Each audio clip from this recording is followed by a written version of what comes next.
thumbnail. Thumbnail.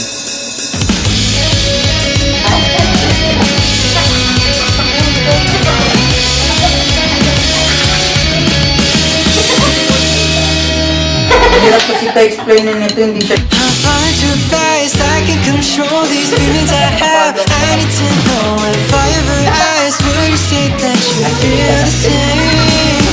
Or would you say things that mess with my head, like maybe some things are best What's up guys, and welcome back to my YouTube channel. And for today's video, ayan, kasama ko ang aking wife. Wee! Beautiful wife. Kaway ka sa kanila. Hi! And kung kilala niyo siya, ilang beses na siyang lumabas sa YouTube channel ko. And ngayon, magbablog kami ulit. At gagawin namin to para mas makilala namin yung sarili namin. Yung ganda ng script. Ayan, gagawin namin tong ask anything that ano ba title nito? Ay, parang ano siya, getting to know na ano. Yan, getting to know each other na lang yung title. Ano kaya yun? Ask anything that you didn't ask already to your partner. Oh, Partner? Partner. Ang haba. Magtatanong ako sa kanya or mag-ask ako sa kanya ng 10 questions. And ganun din siya sa akin. Magtatanong din siya sa akin ng 10 questions. Kaya na, hindi na natin papatagalin pa to. Nag-ready ako dito ng 10 questions. And ikaw din, nag-ready ka din. So, sino mauna magtanong? Ladies first. Hindi, bato ba topic? Ano naman? Ay, ako papayag na ano. Ako na. Bato ba topic? Ba ladies first eh. Ayoko nang ganun. To ba topic? Mauna ka. Hindi, kasi italo yung mauuna. Mauna ako. Oo. Sige, question number 1. Kamusta ako bilang asawa mo? Bilang asawa mo, ano? Kasi ilang buwan pa lang naman eh. Pero nakikita ko ano naman siya, responsable. Ano ka, mahaba yung pasyensya mo sa akin. Ngayong buntis ako, mahaba. Ewan ko lang kapag nanganak na ako. Siyempre, ganun pa din yan. Hindi, sana ano, ganun pa din. Anong question mo? Ano, dapat na explanation ha. Kasi meron siyang oo, hindi. Kung baka mamaya, oo lang, wala ka ng explanation. Gusto ko mahaba yung sagot mo. Ay, hindi dapat ganun. Ano, na-love at first sight ka ba sa akin? Oo. Tinatanong ko ba yan? Oo, kasi nung magkasama kami sa trabaho, pagkapunta ko nun sa branch, siya yung una kong nakita. Napansin ko kagad siya. Naiya pa ako lumapit sa kanya nun kasi nga, ang tingin ko sa kanya nun, high standard. Yun pala sa akin siya babagsak. Kasi siya eh, parang hindi talaga siya nagsasalita. Alam mo yun, mailang siya sa mga lalaki. Ano ang biggest fear mo sa relasyon natin? Ay, yung biggest fear, marami. Syempre yung una yung iwan mo ako, mag-cheat ka. Ayoko nung hindi mo ako pinapansin. Parang yun lang naman yung mga common. Ayun lang. Oo, yun. Nadagdagan lang yung ayoko nung hindi mo ako pinapansin. Sa dami ng single na kilala mo or nakilala mo, bakit ako yung niligawan? Siyempre, katulad nga tinanong mo kanina na love at first sight ba ako sa'yo? Ewan ko sa iba kung naniniwala sila sa ganun na. Pero ako, yun yung naramdaman ko kay Sarah nung unang tingin ko sa kanya. Kasi ako, pag may gusto ako na babae, lang talaga focus lang sa goal. Kung meron kang tatlong kahilingan para sa future nating dalawa, ano yun? Sa future? Para sa future nating dalawa, kung bibigyan ka ng pagkakataon na makahiling ng tatlo, anong ihihiling mo? Healthy na lang tayo. Healthy tayo sa future.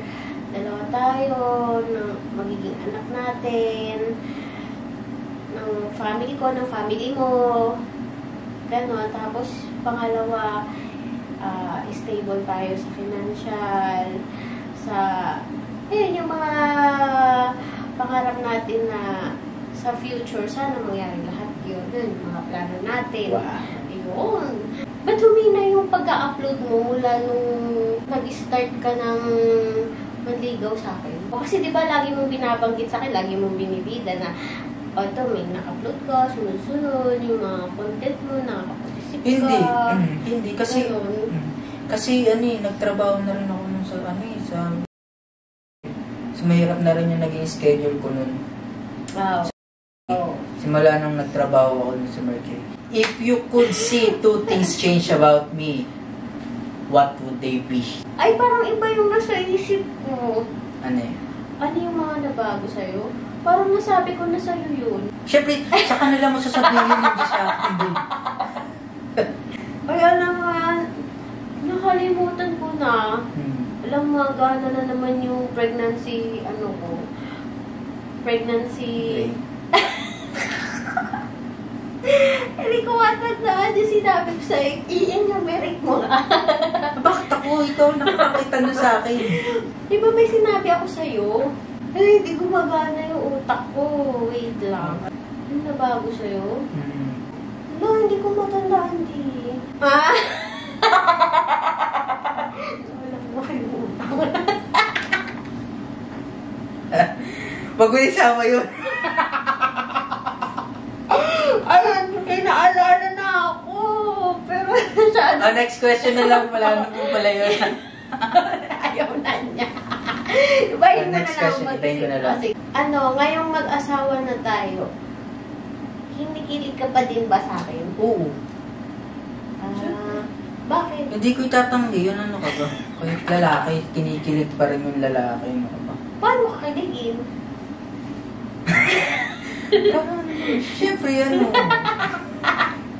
Nahiya siya bigla. Oh. Basta sasagutin ko lang ang tanong mo, oo, kinikilig pa rin ako. Siyempre, hindi naman mawawala yun. Ang pangat mo sabihin ko sa'yo, hindi na. Bakit ako pa kiligin sa'yo? Hindi kasi parang lagi na tayong magkasama. Parang nagiging normal na lang sa'yo yung ganun. Pero, kinikilig ka Hindi, pa rin. oo, siyempre. Oo. Ay, gano'n. Oo, kahit nga ikaw, kinikilig ka pa rin. What's your favorite memory of us? Madami. Yung anniversary natin. Ay, yung first anniversary natin. As mag-couple. As mag-couple lang yun, as mag-jowa. First anniversary namin, as a couple. Tapos next year, as a wife and husband. Naka 1 year lang as mag-jowa. When do you feel the most protected by me? Ha? Pagkasama kita. Yan, feel ko safe ako pag kasama kita. Kasi masyado kang clinging, hindi pa man ako buntis, masyado ka nang protective sa akin pag mag-asama tayo. Ayun lang. Tapos kapag yung gusto ko yung kapag mag-out ako sa work, sinusundo mo ako, ganyan, kahit alayo pa ng bahay ko, inuwian ko, from Quezon City to San Jose, Bulacan. May ayaw ka ba sa ugali ko? Meron naman talaga, pero dapat wala. Ano yun? Meron yung, pag mag-explain sa'yo, pag mag-explain ako sa'yo, parang, sobrang, hirap. Hirap mo pag-explainan minsan, kasi minsan, pag i-explain ko sa'yo kung ano yung totoo, minsan may doubt ka pa na maniwala. Pero naniniwala ka naman at the end. Pero, alam mo yun, hindi mo pwedeng i-explain. Pag hindi ko agad-agad natatanggap yung explanation pag nag-explain ka kay Sarah, hindi mo siya pwedeng, isang beses mo lang siya i-explain. Hindi pwede sa kanya yun. Kailangan pa ulit-ulit ka. Kaya dapat mahaba pasensya mo pagkausap mo tayo pag nag-explain ka. Kasi, unang explain mo, hindi pa maniniwala. Pangalawa, medyo, pangatlo, gano'n. Tsaka mo lang makukuha yung yung acceptance niya pag napipikon ka na. Kapag nagagalit na pag siya. Pag naiinis na ako yun, tatanggapin niya na explain ko. Ganyan kami. Okay. What's one similarity between us that you absolutely love? Yung pagiging funny natin. Yun. Kasi, basta parang wala tayong dull moment together. Laging, ang daming jokes, may laging masaya kapag magkasama tayo. Ayun, dull moment lang kapag magkaaway. Tahimik. Ganyan. Ayun lang. Anong mga nabago sa buhay mo mula nung naging tayo? Parang question ko yun kanina. Yun yung hindi mo nasagot. Oo. Yun yung mga nabago niya sa akin. Marami siya nabago sa akin. Wala na akong matandaan sa sagot. Dati marami akong ayaw eh. Mga simpleng bagay. Yun, may mga nabago siya sa akin sa mga simpleng bagay na dati hindi ako nagpo-polo talaga. Ayoko talaga ng polo dati. Puro t-shirt lang siya. Puro t-shirt lang ako dati. Pag aalis, t-shirt. Bahay t-shirt. Tapos, yun, yung ganong simpleng bagay lang naman. nabago ko kung paano siya manamit. Bagay Oo, na. ulit-ulit kasi yung damit niya. Pero okay lang naman yung kasi nilalaban naman. Pero kasi parang, kasi parang, wala lang iba ay, ang ganda nito damitan, ang ganda nito anuhin. Hanggang sa nasanay na siya ng nasanay na bili ng ganito. What is your favorite thing about yourself? Hindi naman siya totally favorite kasi parang parang gusto ko naman yung ginagawa ko, yung ganyan, yung achievements ko, kung meron man. Meron naman talaga, pero...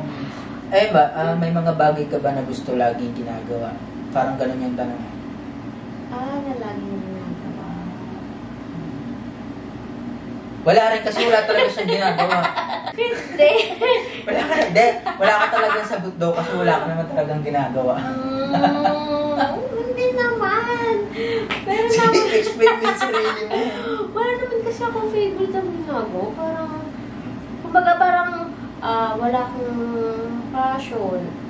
Parang gano'n yung tanong mo, ano yung passion mo sa buhay? Parang gano'n. Pero parang wala naman. Wala lang, trabaho lang, gano'n. Anong nafe-feel mo na isa ka ng tatay? Magiging tatay? Diba? Siyempre, nakaka-excite. Nakaka-excite kasi, nakaka-excite na lumabas ang si baby dun sa akin. Pero hindi ko naman pinapalabas na ngayon. Nakaka-excite kasi, alam mo yun, bagong challenge, bagong matutunan, bagong excitement. Kasi, iba pag nag-aalaga ka na ng bata, iba pag may anak ka na. Iba yung buhay mo ng binata ka, iba yung buhay na may anak ka na. Oo. Kaya nakaka-excite yung mga mangyayari pa. Excited na siyang umuwi ng bahay kasi may naghihintay sa kanya, hindi lang ako. Yung mga nakaka-excite. It's the longest night of the year. The days are getting shorter, the nights are getting longer, and I can already feel the snow